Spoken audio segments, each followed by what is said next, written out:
কালকে আমি আমার ফেসবুক পেজের সেটিংসে ঢুকে পুরাই অবাক হয়ে গেলাম। হ্যালো এভরিওয়ান, আসসালামু আলাইকুম সবাইকে। কেমন আছেন সবাই? তো এই তো আমি লাল শাক রান্না করছি। আর এই লাল শাকটা ডাল দিয়ে রান্না করলে কিন্তু খুবই ভালো লাগে। আপনারা যারা যারা লাল শাক ডাল দিয়ে খান জানাবেন আপনাদের কেমন লাগে। আর যারা যারা খান না তারা অবশ্যই ট্রাই করবেন। আমি কথা দিলাম আপনাদের ভালো লাগবে আর এটা অনেক মজা হয়। তো শুরুতেই যা বলছিলাম, আমি গতকাল আমার ফেসবুক পেজের সেটিংসে ঢুকলাম। তারপর ড্যাশবোর্ড নাকি বলে ওইখানে ঢুকলাম। ঢুকার পর তো আমি পুরাই অবাক। আমার যতগুলা ভিডিও আছে, ধরেন 1.1K বা 1K বা 2K, যাই ভিউ আসে 1K বেশিরভাগ ভিউ আসে, এর উপরে তেমন উঠে না। যাই হোক, তো এই যত ভিউ আসে সবাই হয়তোবা ভাববে আমার এই 1600 ফলোয়ার, এর জন্য আমার এরকম ভিউ আসে। কিন্তু আসলে আমার ফলোয়ার্স আমার ভিডিও একদমই দেখে না।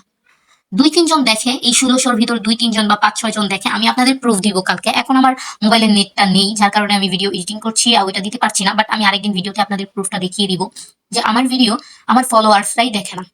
এতগুলা ভিউ এতগুলা ভিউ এমনি এমনি আসে। যারা আমার ফলোয়ার্স না তারাই আমার ভিডিও দেখে। আর সেগুলো শুধুমাত্র ভিডিও শেয়ার দেওয়ার কারণে বিভিন্ন গ্রুপে।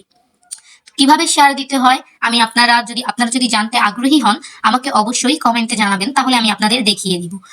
অনেকে আছে দেখায় না, কিন্তু আমি দেখিয়ে দিব। কারণ ভাই, এখানে হিংসা করে লাভ নেই। এমন তো না এখানে হিংসা করে কি হবে? আপনারা এগিয়ে গেলে যে আমি এগোতে পারবো না এমন তো না, তাই না? এখানে তো কারো দেখা গেছে কি বলবো, আমরা এখানে একে অপরের সহযোগিতা করেই তো একে অপরকে এগিয়ে নিয়ে যেতে পারবো। যদি সহযোগিতা না করি তাহলে কিন্তু কেউই এগিয়ে যেতে পারবো না। তো আমি যতটুকু জানি আমি সবসময় চেষ্টা করি আপনাদের সাথে শেয়ার করার। কিন্তু অনেকে আছে যাদের হাজার হাজার বার গুতাইলেও তারা মুখ থেকে একদমই বের করে না কি করলে ভিউ আসে। যারা অনেক অনেক বড় হয়ে গেছে, যারা অনেক অনেক পপুলার হয়ে গেছে, যাদের অনেক ভিউ, যাদের অনেকই, তারা না সহজে বলতে চায় না যে কি করলে ভিউ আসে, কি করলে কি আসে। অনেক চেষ্টা করে, অনেক কষ্ট করে, অনেক দেখা গেছে টাকাও খরচ হয়েছে।